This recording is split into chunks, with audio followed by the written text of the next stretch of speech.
ఏంటండి ఈ జీవితం? ఆడవాళ్ళకి అసలు రెస్టే ఉండదా?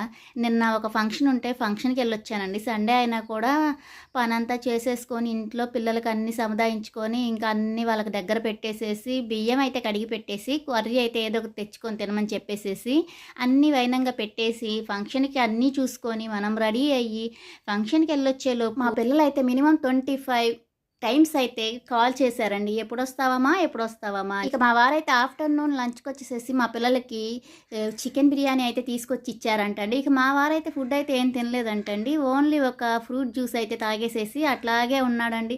ఇంటికొచ్చేలోపు ఎక్కడి పని అక్కడే ఆగిపోయిందండి. పిల్లల్ని ఫస్ట్ టైమ్ అండి నేను అలా వదిలేసి ఎళ్ళటం. వాళ్ళిద్దరు మాత్రమే ఇంట్లో ఉన్నారు నిన్న. నేనొచ్చేలోపు అయితే ఎక్కడి పని అక్కడే ఆగిపోయింది. నేనైతే బాగా అలిసిపోయి అయితే వచ్చానండి.